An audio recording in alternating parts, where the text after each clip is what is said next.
Hello, Sagittarius. This is going to be your reading to find out what's going on for you and your person for the rest of November. This is for, I guess, the 16th to the 30th of November. So let's see what's going on for y'all. I actually meant to pick up this deck because I need to see the mutual energy between you and your person. So let's see. What is the mutual energy between Sagittarius and their person? Let's see. You guys, make sure you check out my products if you want.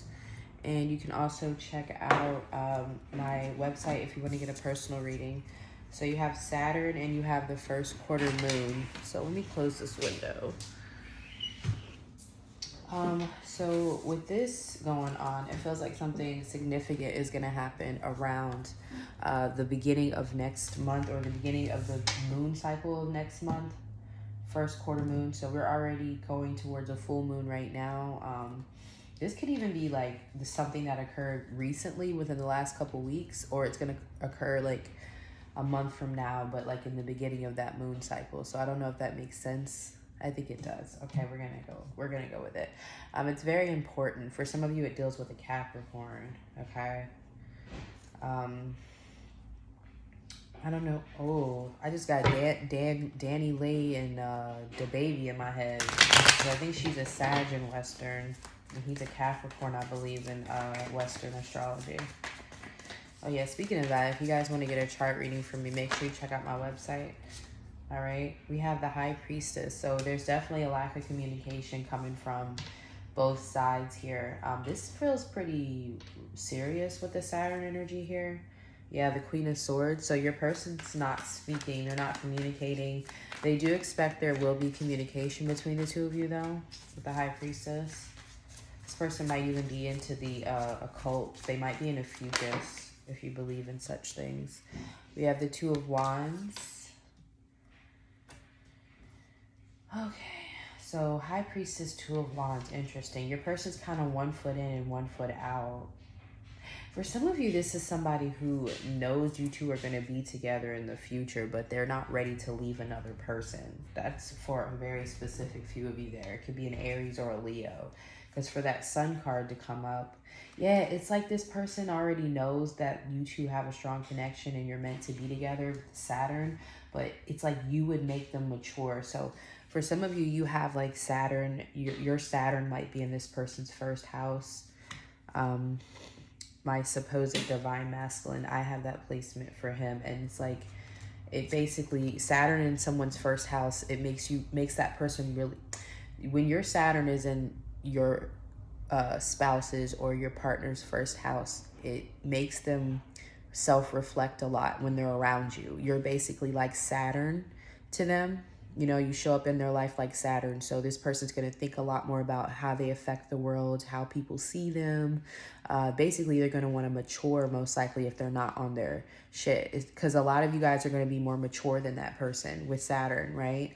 Whether you're literally older than them or you're just going to be more mature. And it's going to make this person want to step up. It's so funny because I didn't even see that the first house card was at the bottom of the deck, and it's literally right there. So the first house is what I'm talking about. So yes, some of you guys might need to get a synastry chart with your person, where you take your charts and put them together and look at them and see what the compatibility factors are and what effects you're having on each other astrology wise, because this definitely feels like a strong Saturn placement. Saturn in the 7th house, something that's making your person feel like they have to mature in order to be with you, and they're running from this. We have the 8 of Cups. They're literally running from Hierophant, the tradition, marriage structure. They want to keep this Knight of Wands energy up. But I do feel like, yeah, I'm definitely getting like that Dan Lay and DaBaby energy. But yeah, for some of you, even though while this person is doing them, or, you know, they're separate from you, I still feel like there's a lot of self-reflection and awakening happening, whether they want it or not. But they are very resistant to their emotions. Okay, so your energy between these, yeah, you're definitely supposed to help your person mature, even though the High Priestess is here, though. So it doesn't mean you have to do it by being in their life. You have to usually do it by being the High Priestess. So if you know you're supposed to be reading cards, or you're supposed to be doing some sort of healing work, doesn't have to be tarot or esoteric even. It could just be helping people with, I don't know, battered women's shelters or helping children or something you feel like you have a mission to do, that is how you're going to help this person the most.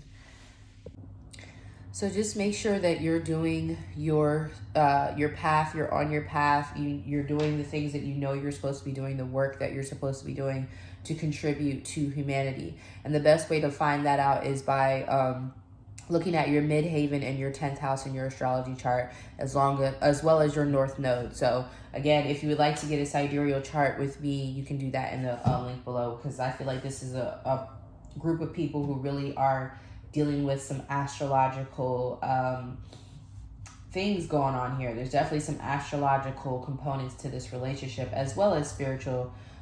So, whatever works for you. So let's look at your person's energy, Sagittarius. Let's look at your person's energy. Let's look at, I'm sorry, no, that was your person's energy. Your energy, sorry, Sag. Oh, okay, you came right out.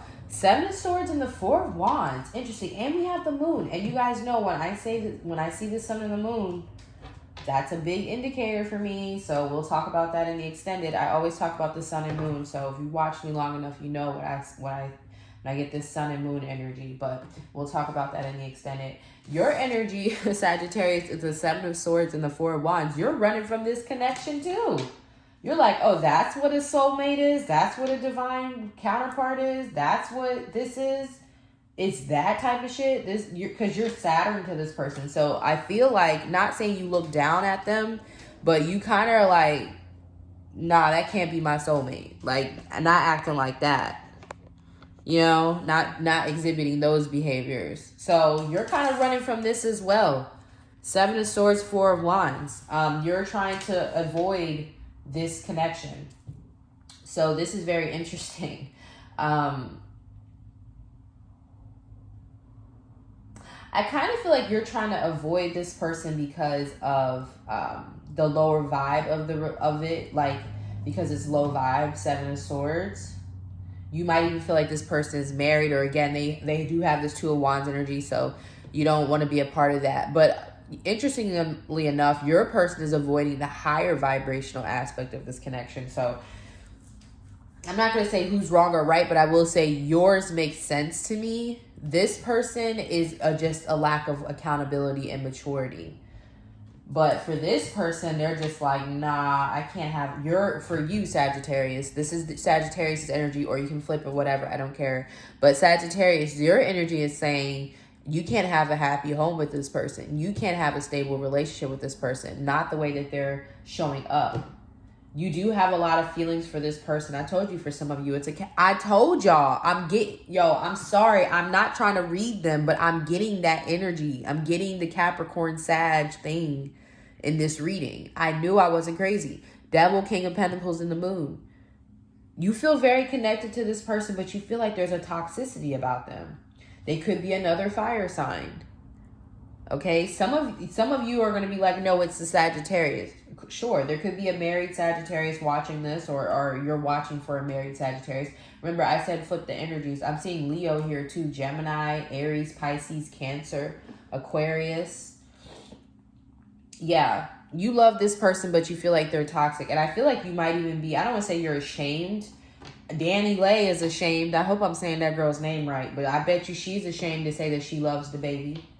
And is she wrong? I'm not even gonna get into that, but I'm just saying this feels like that type of dynamic. I'm not trying to say it's toxic like that. I'm hoping it's not that. And I'm not going to say if Dan Lay and their baby are going to be back together. I don't know. I didn't do a reading on this. But this feels like that type of dynamic where you're trying to avoid that person because of whatever reason. Because they are toxic, or they have someone else, or they're trying to be, this player energy. They're avoiding, being accountable or married. Like, this definitely feels like somebody who will have children, but not marry people. So I'm not saying that's a good or a bad thing, or not create a solid foundation around having a child, which is important. So we're going to go ahead and get into the extended. I feel like I've already said a lot, and, I don't know. I know I'm going to get mixed reviews with this reading, but I feel like you guys are kind of avoiding this person because of the fact that they're in some sort of toxic energy in your eyes, okay? Which makes sense given that Saturn is here. Okay, so we will talk about this more in the extended. We are going to also pull some oracles. And if you want to check that out, Sagittarius, follow me over there. The link is in the description box, okay? Also, check out your 18+ reading on Patreon. That will be linked down there, okay? See you later. Bye.